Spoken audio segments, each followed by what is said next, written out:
Rick, how you doing? Good morning, Keith. Got me mid mouthful. That's awesome, man.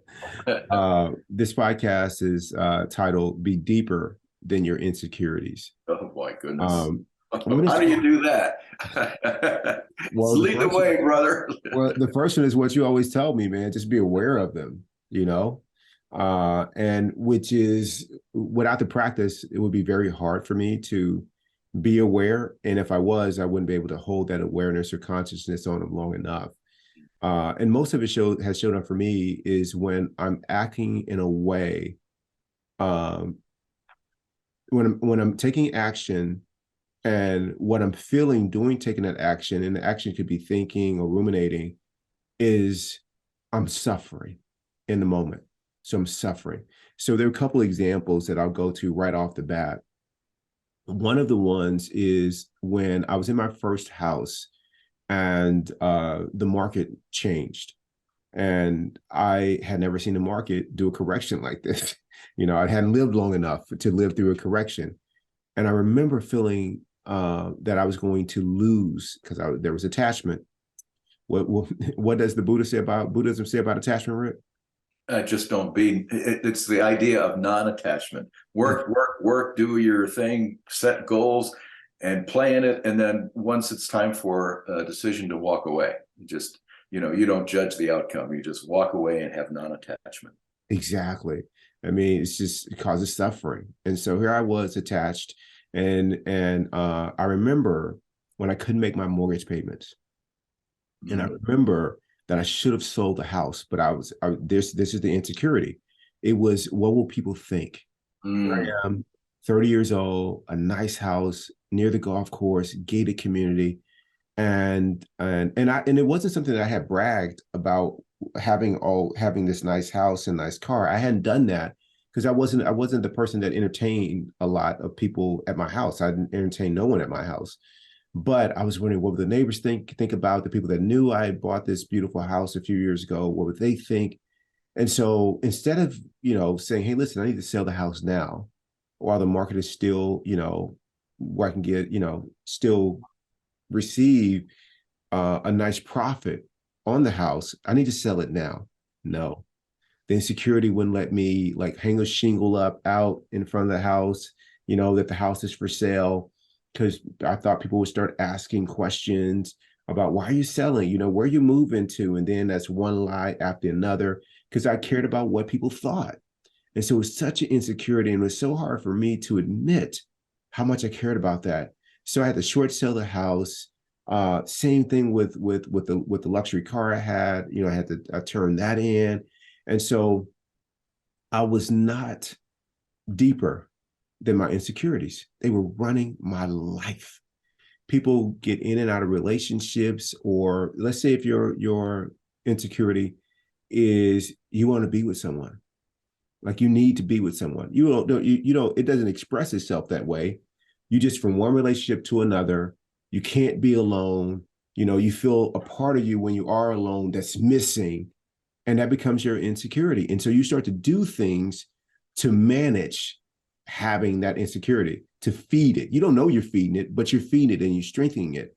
And so by me not taking care of business around this real estate situation, what I was doing is working everything around it instead of taking the action that was necessary. And so I wasn't deeper than my insecurities. I hadn't transcended it, and it shows up in a lot of different ways. It manifests itself through complaining, through blaming, through judging, to holding resentments, needing to be right. Like all these things, all this negative behavior is really to protect an insecurity that only causes you suffering. And so I did this, for most of my life, Rick. And then one day I'd had enough. I'd had enough. And I said, I am done protecting and feeding those things that don't serve me, that only cause me suffering. It's kind of like being in a relationship that doesn't serve you. Does it have the potential to make you better? No. And making you better doesn't mean giving you what you want, because what you want may be another form of insecurity. No, does a person inspire you to be the best you? When your insecurities are out of the way, Does it open up this opportunity to be turned on by them, not just physically and romantically, but to be turned on in which you are fully self-expressed, that part of you is unlocked? Do they do that? Then that's a good connection to have. But if you're in a relationship because you need them to fill a need, that's not good for you or for them. It's just another insecurity. So what I've worked on myself over the last few years has been to be deeper than my insecurities. And in doing that, Rick, man, I'm so happy, experienced so much joy, so much peace. But it started with being aware of the insecurities so I could do something about them.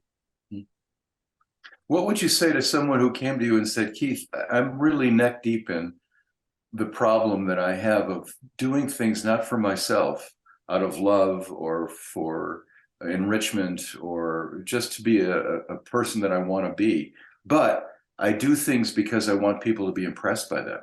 How do I stop that, Keith? What would you suggest to them? I mean, apart from just being aware of it, they've made step one. They're aware that they're being run by their need to have other people's approval. But how would you counsel them to get a handle on that and let it go? Or can you? Or is it just something where they have to, like you, get enough of it, and then they say, this is crap because I'm suffering and I'm not doing it anymore?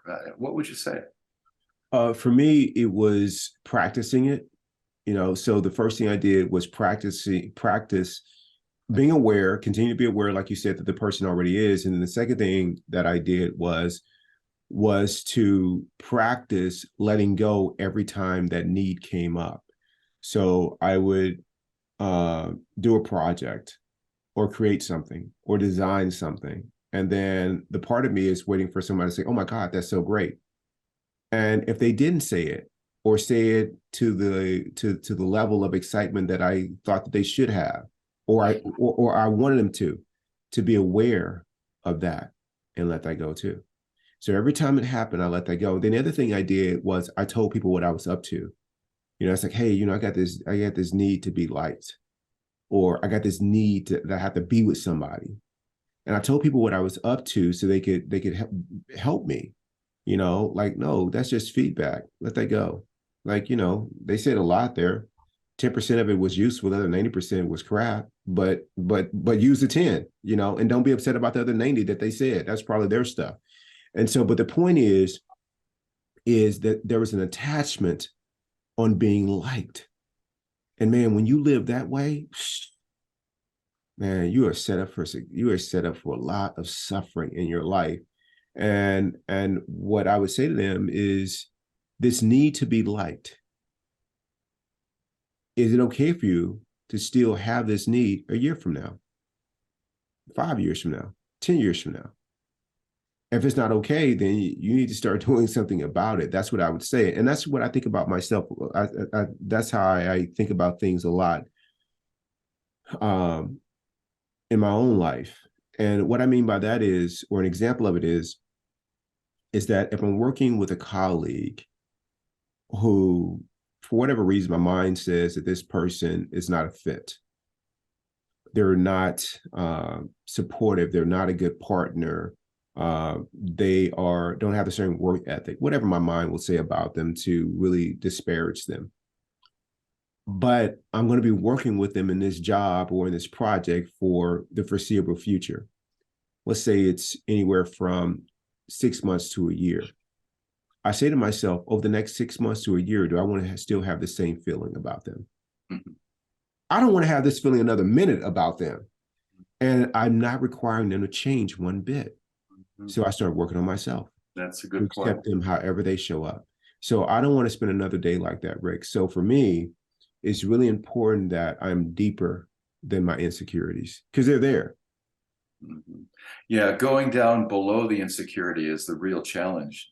And I don't know how you get away from not making a change when it's causing you so much suffering. For me, it was similar to that.